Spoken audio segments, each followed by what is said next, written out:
The voice that woke something in him. Alex could not take Marsia's voice out of his head, no matter how hard he tried.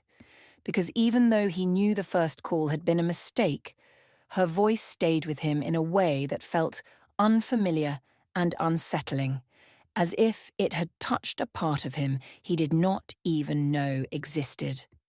In the days that followed, there was confusion in his thoughts, but also curiosity, and beneath that curiosity was a quiet longing for something he could not yet name, something he did not even understand at the time, but which made him feel as though he had known her far longer than a single accidental phone call should allow. He told himself repeatedly that it was nothing more than a wrong number on Christmas Day, a small misunderstanding that should have ended the moment the call disconnected.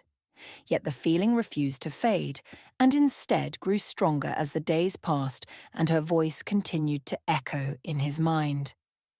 A few days after that first call, Alex made a decision he did not fully understand himself, and with a mix of hesitation and determination, he picked up his phone and dialed the number again, unsure of what he hoped to hear but unable to stop himself.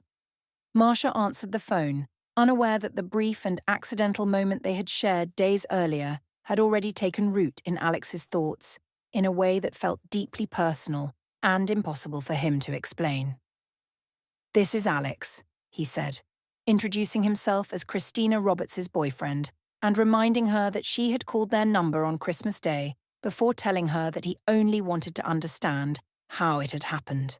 As he spoke, his words sounded calm and reasonable, but inside him there was tension and uncertainty, because what he truly felt was not anger or suspicion, but a strange pull towards someone he had never met and whose voice felt oddly familiar.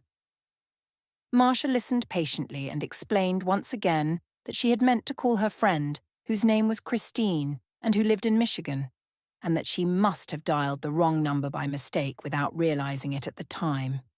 She apologized sincerely and repeatedly, making it clear that she had never intended to disturb anyone's holiday or cause confusion in someone else's life. To Marsia, the explanation was simple and complete, and once the call ended, she believed the situation was resolved and that this small misunderstanding would quietly fade away. She went on with her life, fully believing that this was the last time she would ever hear Alex's voice. But what Marsia did not know was that something inside Alex had already shifted, because that brief exchange had awakened emotions he could not explain, emotions that felt familiar and deeply personal, as though her voice belonged to someone he had known long before that day. What she believed was the end was only the beginning, because once a feeling like that enters the mind, it does not simply disappear, and some connections, no matter how accidental they begin, refuse to be forgotten.